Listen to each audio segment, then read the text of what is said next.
রাজন্য আমলের সকল প্রকার নিয়ম নীতি মেনে আগরতলা দুর্গাবাড়িতে সম্পন্ন হল বাসন্তী মায়ের মহাষ্টমী পুজো।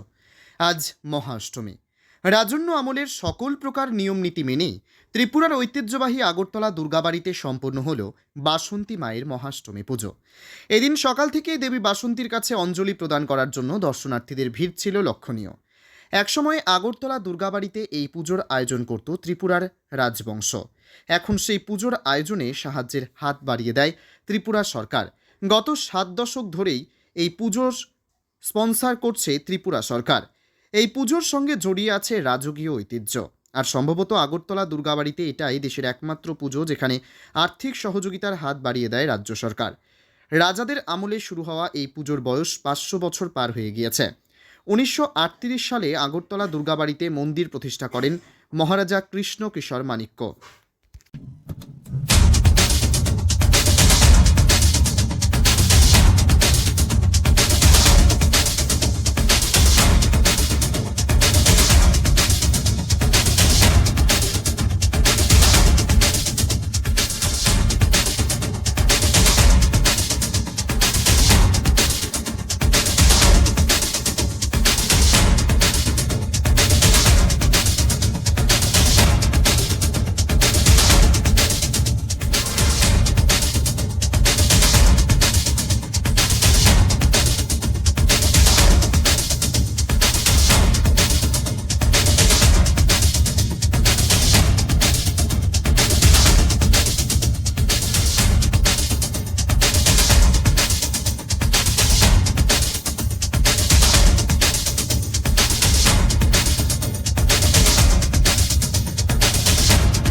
আজকে মহাষ্টমী বিহিত হচ্ছে, মা অশোকাষ্টমী আজকে।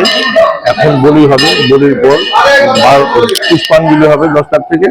12টায় মার স্বামীকান্ত ব্যঞ্জনাদি ভোগ হবে, বিকেলে আরতি হবে, তারপর রাত্রি 11টা 50-এ সন্ধি পুজো হবে। নবমী কালকে হবে, কালকে সকাল 8টার থেকে হবে। কালকে 10টার থেকে হবে, 10টার থেকে। হ্যাঁ, সম্ভবত এইটা এই যে রাজেন মামতি আছে কি রয়েছে বুঝলাম না। রাজেন আমল থেকে যে এখানে পূজা হচ্ছে তার কি প্রস্তুতি রয়েছে বা কি রয়েছে? প্রস্তুতি প্রতিনিধি প্রতিনিধি না না, সব রাজামল থেকে যেরকম নিয়ম চলে আসছে এখনো সেভাবেই হচ্ছে। ওদের রাজতন্ত্রপুরে যে থাকেন বর্তমানে যে আছে ওনার নামের সংকল্প হয়, ত্রিপুরার যে সব মন্দিরই ওনার নামই সংকল্প হয়।